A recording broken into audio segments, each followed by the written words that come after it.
I think 40.5 something is the tour average. So when I release out in front like this, a lot of good things happen at contact. Number one, I'm gonna have some forward shaft lean. My hands are gonna be in front of this golf ball. The average loft on my 6-iron here is 31 degrees for most, it depends on your set, but most lofts of a 6-iron are gonna be around 30 degrees. Tour players are actually leaning this club shaft forward to where it only has 20 degrees. Now, if I fully released, my shaft would be straight up and down, splitting my forearms at contact. That wouldn't be good. I'd have the 30 degrees of normal loft on there. So by releasing in front like that, my hands are gonna get in front of the golf ball. I'm gonna deliver more energy into the golf ball. When I have the shaft leaning forward, that makes less loft on this club and more energy is going into the golf ball, getting a higher ball speed and more distance. Let me demonstrate this for you. On this first swing, I'm gonna have a good release.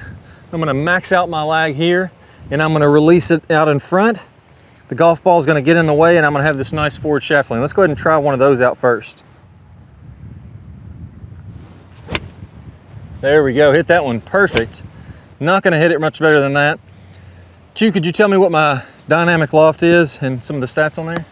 Yeah, so your dynamic loft was 22.3 degrees and your total distance was about 210 yards with a 98 mile/hour club head speed. Yeah, so good swing speed, good loft. Tour average is around 20, 21. That was 22, so just a little bit higher. I could even get a little bit more forward shaft lean there. Obviously hitting a 6-iron over 200 yards, hit it pretty daggone solid. What another key there with that is, this is a question I get all the time, wouldn't my club head speed be slower if I'm releasing in front of the golf ball? Don't I want to release everything at the golf ball? Well, the key with this is, the more my club is lagging behind, as that's releasing, it's picking up speed. As it starts to get closer to being fully released, I don't have this big angle whipping through contact anymore or whipping through anymore. So if I was to release at the golf ball, club shaft straight up and down, club splitting my forearms, it would speed up really fast back here, and as it gets closer and closer to splitting the forearms, the acceleration would be less. So it's not accelerating as fast. It would actually start to peak out at its maximum speed back here and then slow down slightly at the golf ball.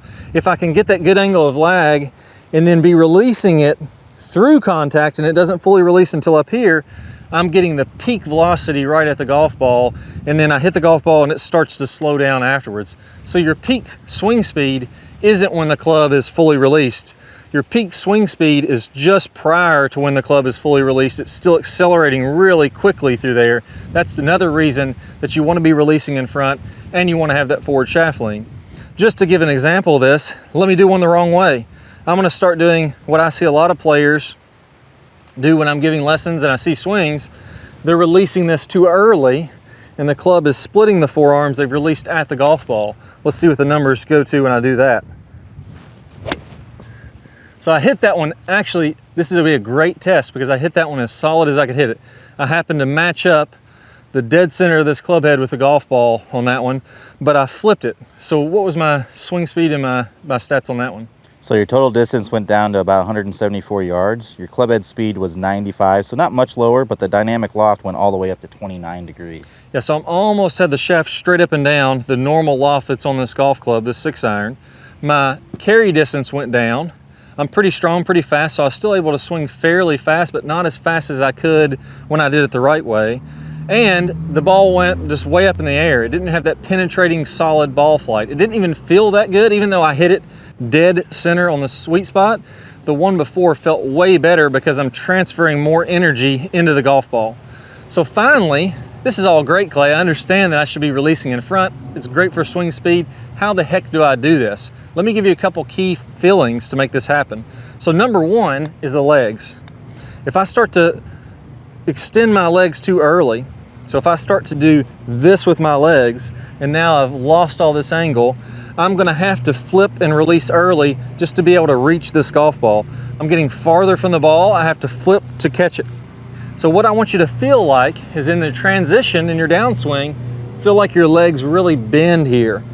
It's not gonna actually happen that way. I'm really exaggerating here, but I want you to feel like there's a chair behind your butt. I'm gonna sit in that chair and my legs are really gonna bend. The closer I get to the ground, now the more I can lean the shaft forward. If my hands are tall, I have to release all this angle to reach the golf ball. The closer I get to the ground, the more I could lean it forward.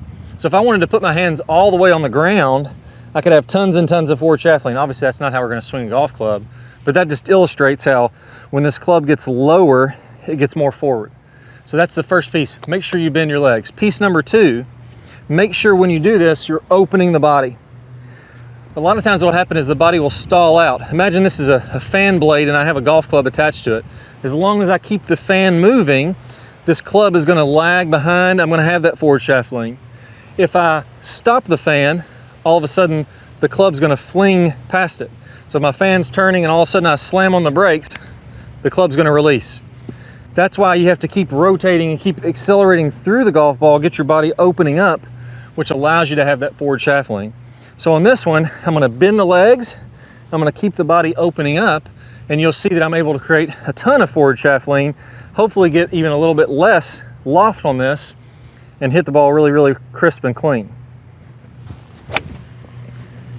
There we go, that one felt fantastic, and when I'm looking at that ball land, that was pretty hammered for me. It's right up there with some of the best ones that I've hit. I'm guessing that's probably still around kind of low 20s, right around the one before. Yeah, 22.6, very similar to one before. Yeah, so I feel like that's a very solid shot. Anything within a couple of degrees is going to be perfectly fine. I just don't want to get it up there by 30 degrees aloft, which would be the shaft straight up and down. So I had a nice 8 degrees of forward shaft lean there.